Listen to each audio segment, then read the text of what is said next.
Hi, this is Michael Orrell from MobileBurn.com, and I have with me the Samsung Galaxy Tab 7.0 Plus. It's a dual-core 1.2 gigahertz processor in there, and it comes in two different storage capacities, 16 and 32 gigabytes. It goes on sale for $399 and $499 respectively.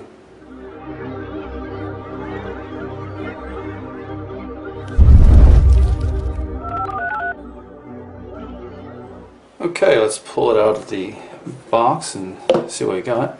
Some sort of overview. Peel Smart Remote. Okay, and here's the device. Look for the power buttons up here on the upper right hand edge. Powered on. And take a look at the rest of the box while we're here. Samsung's USB charger, relatively large. The US plug goes right in there. Otherwise, we've got warranty, terms and conditions, that kind of stuff. Pair of white headphones. I can get them out of here. Stereo headphones with a little bit of ear gel on it, an ear type. There's a microphone with controls for volume and call answer. And naturally, we have a proprietary USB cable because it does not use micro USB for charging or data. And also failed to point out there's a couple extra ear gels for the earbuds.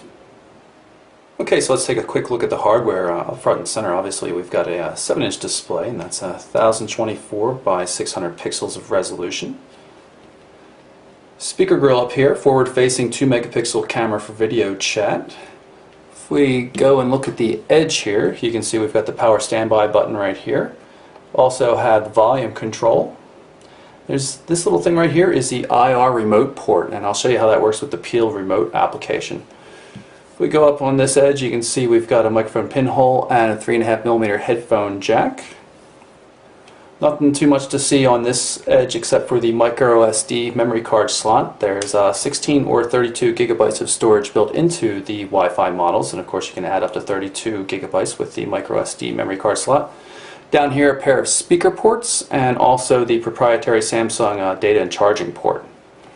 Flip around to the back of the device. You can see a 3 megapixel camera right there with an LED flash and a nice textured gray back. It's a kind of a metallic gray, gunmetal gray or something. It's really kind of cool.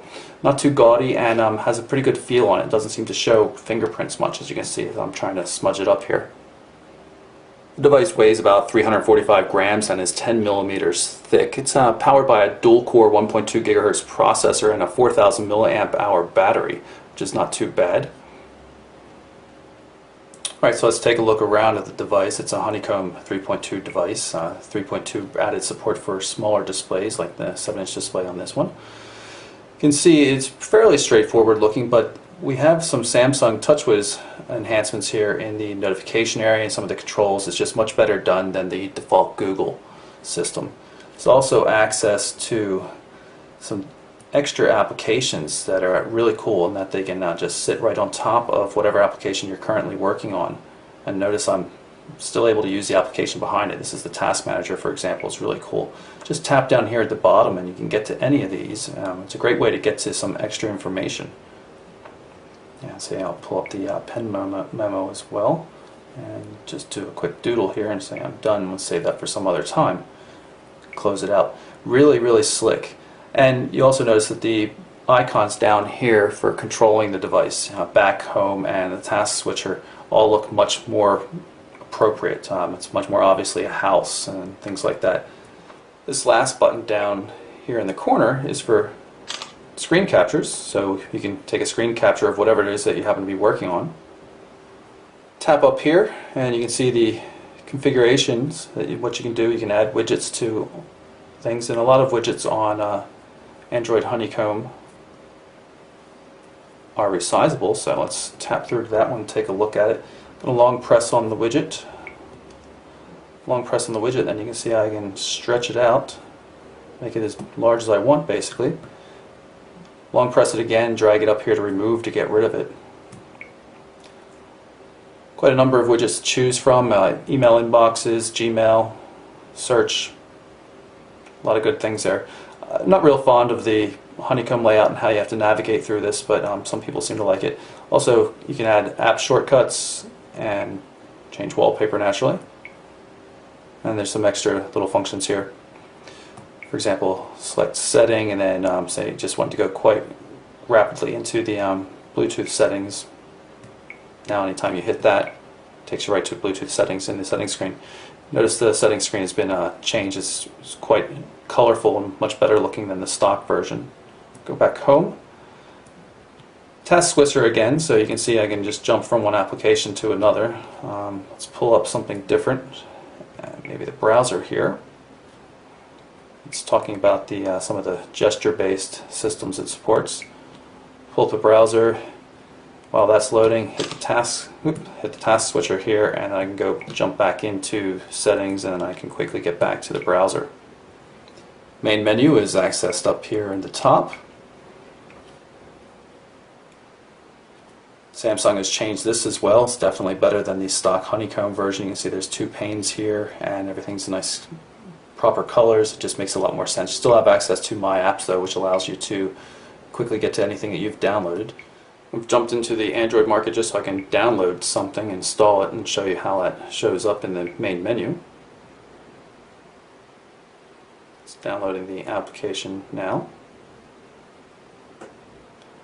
This is the Wi-Fi only model, of course, so there's no 3G or 4G connectivity. Okay, and the application has been added. If we jump back to the main menu and go over to My Apps, we should still see Skitch there now. So here's the web browser. Everything works quite well. You see you've got a double tap intelligent zooming, pinch zooming as well. Real tabs up top so you can switch back and forth or easily create a new window. Works in portrait mode as well. Load up a page here. We'll go back into landscape mode so we can watch this video. The 1.2 gigahertz dual-core processor does pretty well with Flash. Hi guys, this is Michael Orl from MobileBurn.com. Today I have with me the T-Mobile Sonic 4G.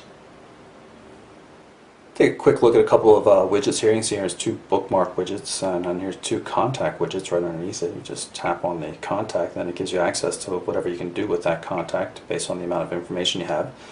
This is the email widget. See, it's scrollable, and you can switch between the combined views for multiple email boxes or to any individual one. So I'm going to tap on this message here, bring up the email client. Here you can see the message, and here's another one. Let's quickly scroll through here. This one has some formatted text, so you can see what that looks like. Multi-touch zooming, and it reflows the text. Tap up here to switch between different email boxes or into a combined view, so you can see the purple messages are from AIM and the green ones are from Gmail. I'm going to try to show you some text input and manipulation using the reply function. I'm going to tap in here, and I can easily type something out. This works pretty well. I'm not having any problems with it. But I've been having a terrible time trying to select text. See, I can place the cursor by tapping, but I'm not always getting it accurately. And I'm trying to select text and just often losing it. It's really been very, very difficult for me to use. Let's see if I can copy that and paste that in. There we go, kind of worked there. There's some other text input methods as well. You can see gesture based.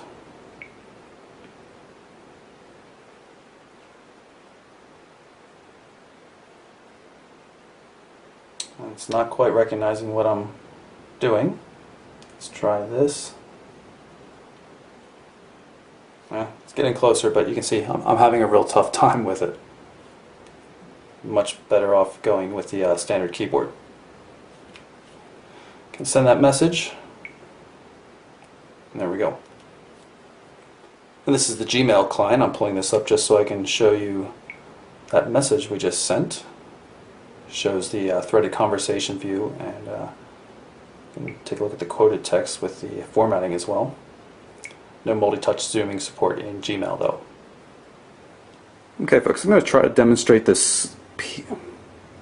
Okay folks, I'm going to try to demonstrate the Peel Smart Remote application. It's a little hard to do because of the logistics here. But basically you configure it to work with your television. I have a Samsung TV here, and with your service, which is Fios in my case. And then you can tell what channels you have, and you can define favorites and navigate things. And so I'm going to tap here, and you can go by what category you want to go to. I'm just going to go back to favorites and hopefully get this to work.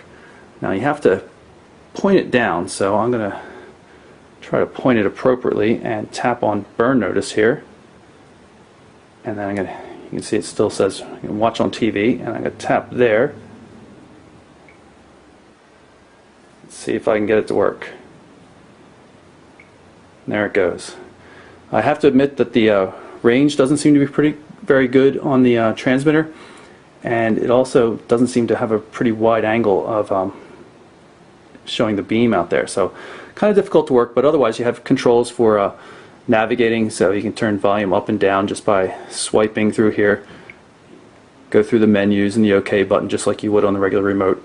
It's pretty cool. I just don't know that the IR transmitter is strong enough to make it useful. And now that you've seen it actually does work, I'm going to give you a better view of what it looks like just by going through here on the camera. Do notice that these things are often slow to load up, but it's still pretty cool in that it seems to have everything, and it's nicely organized, much better organized than the guide on my Fios set-top box. You can power on the devices and everything like that as well. Here's some quick settings. You can have multiple devices configured. It's pretty cool. I really again worry about how well that the transmitter is going to work. So that's my very quick look at the Samsung Galaxy Tab 7.0 Plus. This is the Wi-Fi model. It's going to be available in a 4G version on some carriers as well. For MobileBurn.com, I'm Michael Orrell. Thanks for watching.